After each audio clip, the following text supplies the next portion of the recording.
ఇంతకుముందు వీడియోలో వివరించిన హస్తాంబ్లక శ్లోకాల మొదటి భాగం విని ఇది అర్థం చేసుకుంటే బాగుంటుంది.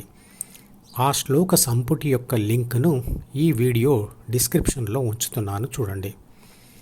హస్తాంబ్లక శ్లోకం 3లో ఇలా అంటాడు: వేడిని ఇవ్వడం అనేది అగ్ని స్వభావమైనట్లు నిశ్చల స్వభావంతో ఉండే నేను అంటే ఆత్మ అంటే పైన ఉన్న చిత్రపటంలో చూపించిన ఇంగ్లీష్ అక్షరం ఏ ప్రాథమిక మనసు అంటే బిని చదివి మరియు ద్వితీయ మనసులోని అహం అంటే సిని పట్టుకొని తర్వాత డిలోని కోరికలతో ఈని ఉపయోగించుకొని ప్రాపంచిక వ్యవహారాలు చేస్తాను. మరి అదే నిజమైతే ధ్యానం ద్వారా ఏ ప్రాథమిక మనసును లేదా జీన్స్ పుస్తకమును చదవకుండా ఎలా ఆపగలం? ఉదాహరణకు, పుస్తకం చదవడం మీ స్వభావం అనుకోండి, కానీ మీరు చదువుతున్న పుస్తకమును మీరు చదవకుండా చేయాలంటే మీరు మీ ధ్యాసను మరో విషయంపైకి డైవర్ట్ చేస్తే మీ సహజ స్వభావం మారిపోతుంది. అంటే దారి మళ్లింపు పద్ధతి వల్ల స్వభావాన్ని మార్చవచ్చు. సెల్ ఫోన్లో స్విచ్ ఆన్ చేయకముందు అందులో ఉండే బ్యాటరీ నిర్లిప్తంగానే ఉంటుంది. ఆత్మశక్తి కూడా ఒక బ్యాటరీ లాంటిదే. కాబట్టి జీన్స్ పుస్తకం చదవనంత వరకు అది కూడా నిర్లిప్తంగానే ఉంటుంది. శ్లోకం 4లో అంటాడు: అద్దంలో కనబడే అసలు ముఖం యొక్క ప్రతిబింబం అసలు ముఖం కన్నా భిన్నంగా ఉండదు.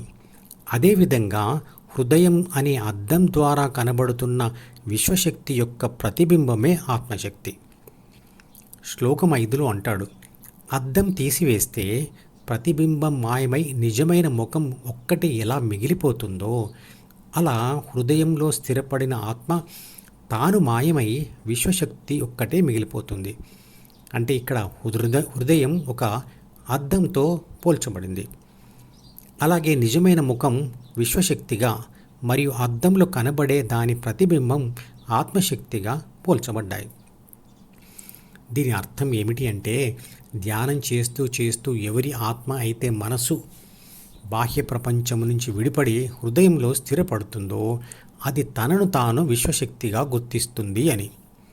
శ్లోకం 6లో అంటాడు: చిత్రపటంలో చూపించిన బి, సి, డి, ఈ వెనకాల ఉండే శక్తియే నేను.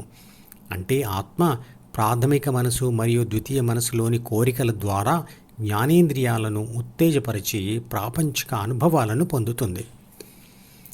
శ్లోకం 7లో ఇలా అంటాడు: ఒకే సూర్యుడు నీటితో నిండిన అనేక నీటి పాత్రలలో ఎలా విడివిడిగా కనబడుతున్నాడో అలాగే విశ్వశక్తియే అన్ని జీవులలో విడివిడిగా ఆత్మగా కనబడుతుంది.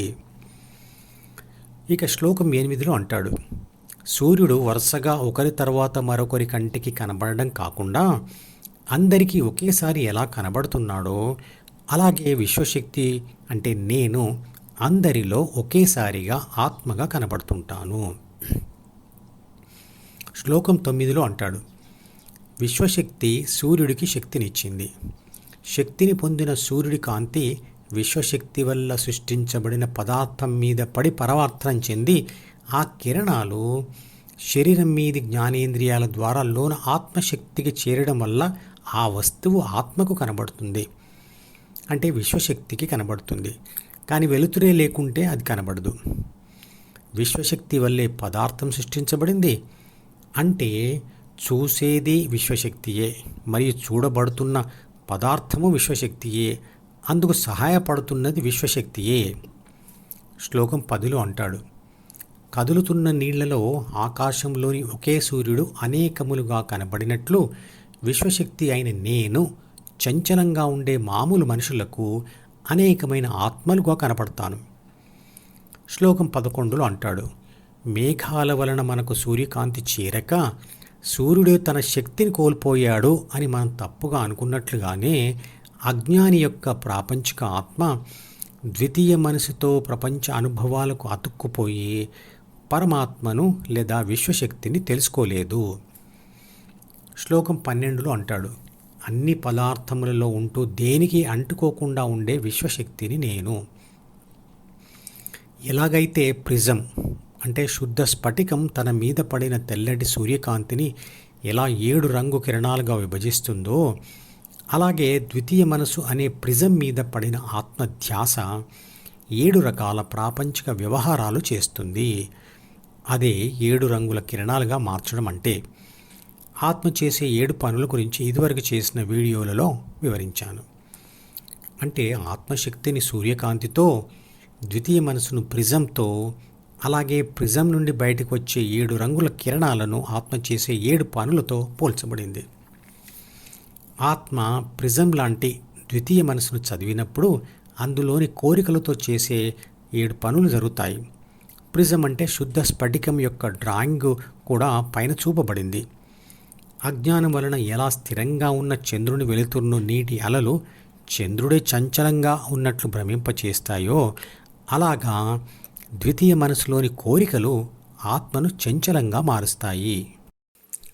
మధుపదం యూట్యూబ్ ఛానల్లోని ప్రతి వీడియోకి ఒక నెంబర్ ఇవ్వబడింది. 1వ నంబర్ వీడియో నుండి మొదలుపెట్టి వరుసగా చివరి వీడియో వరకు చూస్తేనే ఆత్మశాస్త్రం సంపూర్ణంగా అర్థమవుతుంది. ఈ వీడియో డిస్క్రిప్షన్లో ఉంచిన మధుపదం ప్లేలిస్ట్ లింక్ ద్వారా అన్ని వీడియోలు వరుసగా చూడవచ్చు.